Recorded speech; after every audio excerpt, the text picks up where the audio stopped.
I want to do a colour pencil drawing challenge, and I'm a bit worried that I'm not going to be able to do it. I drew a cupcake a little while ago using only 5 coloured pencils, and I really enjoyed it. It was a challenge, but I do feel like I learned a lot. Some of you suggested I do the same challenge again, but this time with a portrait. So let's give it a go, but let's take it up a notch. This time I want to try using only 4 pencils. Last time I used the white pencil. I'm actually this time going to try using the white of the paper to kind of fill in the lightest areas. That means the colours I'm left with are red, yellow, blue and black.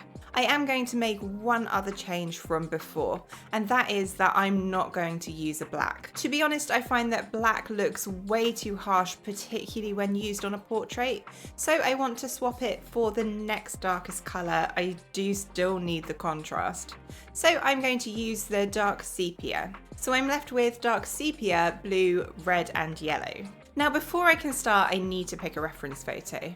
I'm going to draw a man. I feel like I never draw men. And I want to be focusing this video on drawing skin tone, so I want to try and find a picture of a man, but looking face on at the camera. So I had a look at Pixabay and I'm selecting this guy. Alright, let's give this a go. I felt a little bit overwhelmed being faced with a blank sheet of paper and only 4 pencils, and I wasn't completely sure how I should go about starting this. So I thought the best thing to do would be to just start putting something down on the paper with the dark sepia. At least then I would get a almost template that I could then put colours on. So I kind of decided to treat this like I was drawing a graphite drawing, for example, like a black and white drawing, and just look at the lights and darks and just try and get something down. I did treat it a little bit differently to how I would with a graphite drawing though, because with the lighter areas of the skin, usually I would still put something down, but I was avoiding the very lightest areas. I just wanted to put some shading if I saw quite a dark shadow, or just to generally outline the features. And I initially wanted to start on just the face, and then I thought I could do the hair and the shirt and everything a bit later. Once I had something down, I then wanted to be looking at the reference and looking for the most obvious colour that was missing. So in his skin, he's got a lot of areas that are either bright red or kind of an orange colour. So I thought if I start doing the shading with the red very, very lightly, then at least I'm getting some colour down and maybe I can adjust it from there. I also thought if I went in extremely lightly to start with, then I can kind of treat this as almost an underdrawing. It's like a practice run. And then I planned to, once I'd marked everything out and I was happy with what I was doing, I could go over it a bit firmer. So once I had the red down, I then thought if I add some yellow over the top, then I can slightly adjust the reds to make them more of an orange. I was also trying very hard to look at the colours I can actually see in his face. When you actually look at skin, it's not just made up of shades of brown, it's actually made up of a variety of different colours. So what I'm trying to do is really see those colours. I then moved on to the blue, and generally the main area that you find blue tones is underneath the eyes, for example. It tends to be quite thin skin under here, and as a result, because you can see the veins through, it looks much cooler.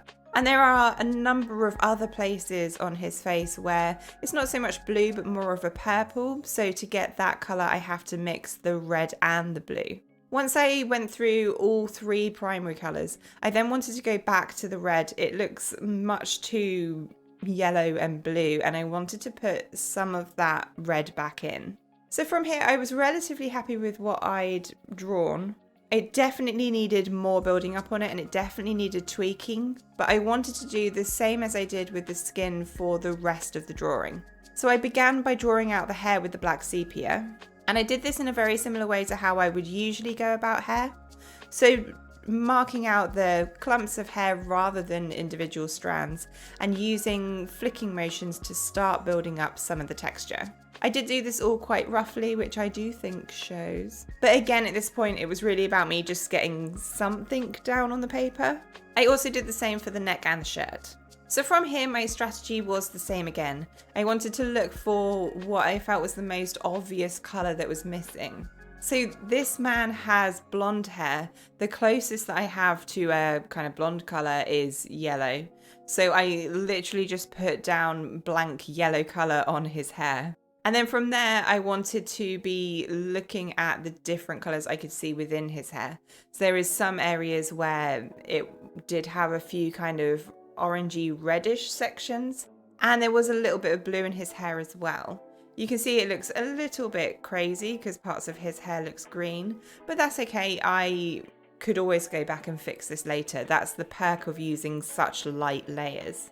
So here, although it is far from perfect, I did have a very rough drawing of a man with very roughly the right colours. So it was my plan here to go back over the top and do it all much firmer now.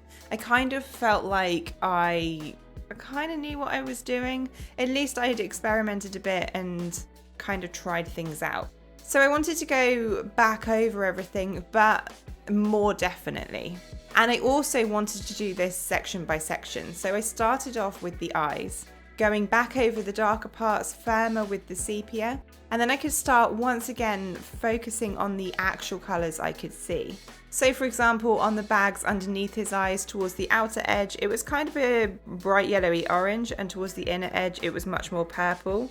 And I just used the three colours, mixing them together to try and create what I could see. And although when I looked at it up close, it looked a little bit wacky, I did think it was starting to look relatively realistic. Now, as far as making all of the colours go, there's a couple of things that I was thinking about. So obviously when you mix, for example, red and yellow together, it makes orange. But it made quite a bright orange with the colours that I had. So if I wanted to make more of an earthy orange, what I could do is take the complementary colour to orange, which is blue, and just very lightly put some of the blue over the orange. And it just tones it down a bit and makes it a lot less garish. I also wanted to bear in mind that if I was to mix all three colours, then it would make a brown, which is obviously a very important colour when you're drawing a face, but also became very important when I was drawing the hair. Now, the hair initially was looking way too light. Despite the fact that the man appears to have blonde hair, when I actually looked at it, it had an awful lot of dark tones in. It was only the odd strand of hair that made it look blonde. So I started off with the dark sepia again and really built up a lot of this colour. I did create a lot of hair strokes with flicks of the pencil, but particularly down the side of his head, I literally just wanted to do some kind of standard shading. I was really focusing on building up these dark values on his hair. And once I'd done that, it did kind of hide the fact that before I put down such a green base. But there was some areas where it really showed through and where it looked way too light in comparison to the rest of his hair. So what I did was flitted between all three of the colours, putting little amounts in each clump of hair. So I focused on one clump at a time, cycling through these colours to build up a brown. Some clumps of hair were more of a yellowish brown, some clumps of hair were more of a reddish brown, so I could just put more of that colour whilst using equal amounts of the other two. And I think this created quite a cool effect. As I get towards the end here, I think something that I always say is becoming very apparent, which is that the colours you pick isn't actually that important in creating a realistic portrait.